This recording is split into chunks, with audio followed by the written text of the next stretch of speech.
Hi BookTube, this is Kelly. Thank you so much for watching my channel, Books I'm Not Reading. I'm here today with a little Friday Reads video. The cat is in here with me, Blue. I was trying to get him to get up on my lap, but he has been sick this week, and we have been putting, oh there we go. We've been injecting him with medication that I suffered for, and you probably won't be able to see them in this light, but I have two long scratches.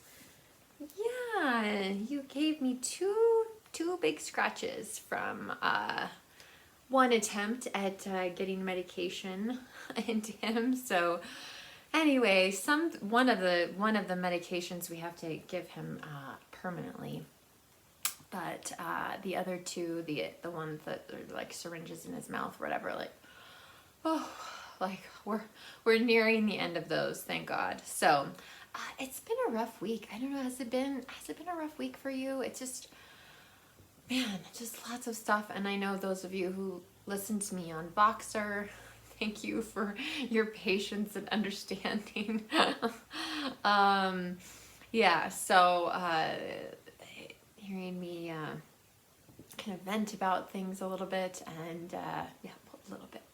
Anyway, all right, on to the next thing. Now that we've covered Blue, today is William Shakespeare's birthday, and I've been meaning to post something on Instagram. By the way, please check out my Instagram account. I really need to find some of you guys on there, and I promise that I'm going to work on being more motivated about posting things on there. But you can find my Instagram account down below. But anyway, so I really wanted to put something up about Shakespeare's birthday on Instagram. I haven't done it yet. But in my poem for every night of the year, one of the things I like about this is it does kind of tell you when certain things, you know, historically are happening. And so it talks about Shakespeare's birthday, and then there's a sonnet and two little I mean, they're not poems, but two little segments, I guess, from two different plays. So I just wanted to share with you the one from The Tempest. And Caliban is saying this. The book says, the character of Caliban in Shakespeare's The Tempest is one of his most controversial and intriguing creations. While he is often described as a monster, Shakespeare also gives him lines which convey a very human, sensitive side. So here's a little snippet. Be not afeard, the isle is full of noises, sounds and sweet airs that give delight and hurt not. Sometimes 1,000 twangling instruments will hum about mine ears, and sometimes voices, that if I then had waked after long sleep, will make me sleep again. And then in dreaming, the clouds methought would open and show riches ready to drop upon me, that when I waked, I cried to dream again. I thought that was lovely. So anyway, I wanted to share that with you. Happy birthday to the Bard. Oh, I'm sorry, Blue. I'm sorry. Don't get out the claws.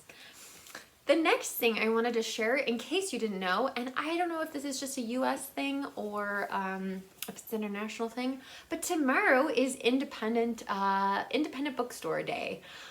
So if you know that there's something that you need to buy, tomorrow would be an excellent day to show support to independent bookstores, as well as I know I get a catalog from a company called Bob Blue that their catalog reminds me a lot of an independent bookstore. There's some really cool things in there. So do be aware of that. Some bookstores are having events. I'm not sure that that's happening here, but I'm pretty sure Jason wants to go to our independent bookstore tomorrow. So we'll see what happens there. And then just a little brief reading update. I haven't updated on Goodreads yet, but I did manage to finish Allie Smith's Spring last weekend. This is the third in her seasonal quartet. This is actually my favorite one so far. I really, yeah, I found the two different stories and how they kind of wove together really compelling. So I don't own Spring. You can tell this is a library copy. I would be willing to buy it in paperback, and then I would have all four. And I was thinking about doing a giveaway to celebrate my 3 years on BookTube. So if you would be interested, like, I don't want to do a giveaway that like everybody already has those books, nobody wants them, whatever the case may be. I've tried to put out some feelers to a few of you to see if that would be something that would be of interest to you. So I'd be happy to buy Spring because I already have Autumn, Winter, and then one of you generously gave me Summer, so thank you. I am going to read Summer before I do the giveaway, but yeah, so let me know if that would be something that would be of interest. Again, I don't want to talk too much about Spring here because I'd like to do a video of all four books when I finish reading Summer. So in the meantime, I have started the beautiful Jim Key, The Lost History of the World's Smartest Horse. This is by, I'm so sorry, Mim Eichler Rivas. Let's get you a better picture there. So I thought that we had bought this in bargain, partly because of that little mark there. But as I was scanning through it, I found a review of the book. And unfortunately, I haven't done much digging, but I haven't figured out where it was published yet. But yeah, that was just kind of fun. So I've been using it as a bookmark. I'm not very far into this book. There's a lot of words on every page. Very definitely on the narrow margin setting there. So yeah, but I hope to make significant progress in this book over the weekend.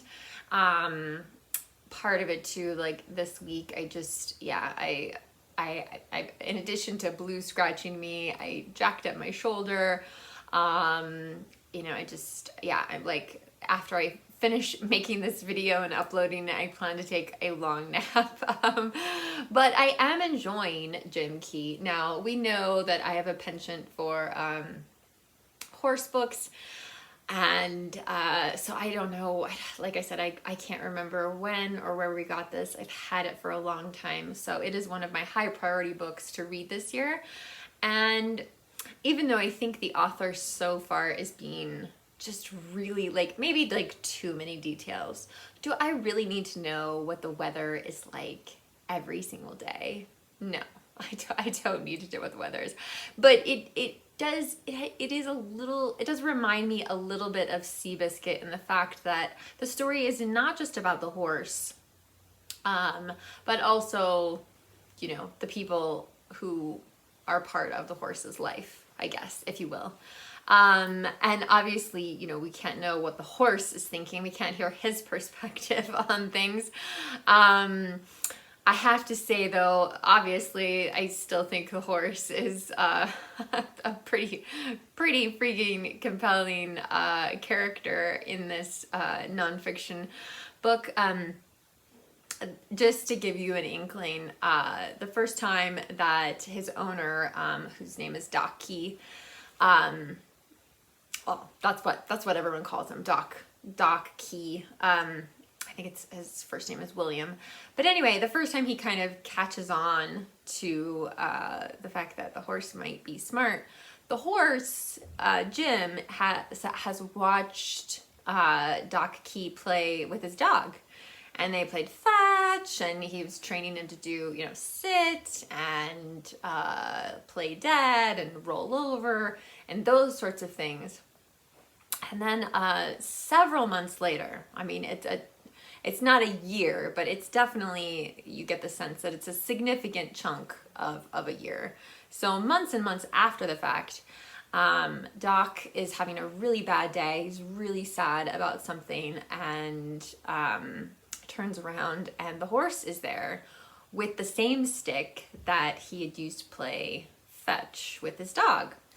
And so I think it's kind of weird, but he grabs a stick and throws it, and the horse runs over and gets the stick and brings it back to him and like puts his head down like, okay, like scratch my head and my ears just like you did your dog.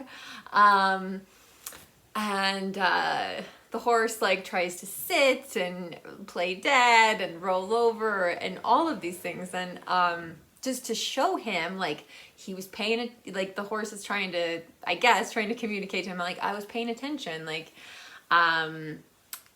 eventually the horse for a small amount of time lives in the house with him and his wife, and the horse is already like, he's been watching people so much, like he knows like not to go to the bathroom in the house. So he kind of like has already trained himself in that. And like right now at the point that I'm at, like the horse has figured out how to unlock the gate, all kinds of things just on his own from, seemingly to be from just observing other people. So anyway, it's really interesting.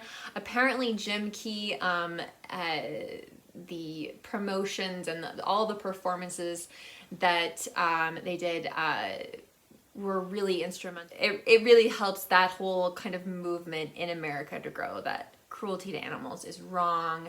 And and Jim Key was apparently a big part of that. I haven't gotten to that in the book yet, but I am curious to keep reading, and really enjoying this, even though it seems a little more detailed than necessary.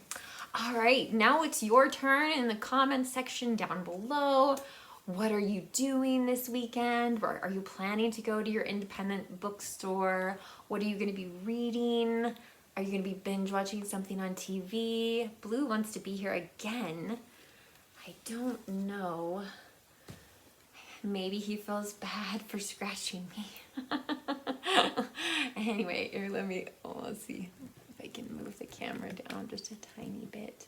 Blue, why don't you tell everyone about scratching me? Huh? Look up at the camera. All right. Oh, goodness. All right, everyone. I hope you have a wonderful weekend, and remember to be kind to yourself, be kind to others. Do you hear that, Blue? Be kind to others. And I will talk to you soon, Book 2. Thanks so much for watching. Have a great day. Bye.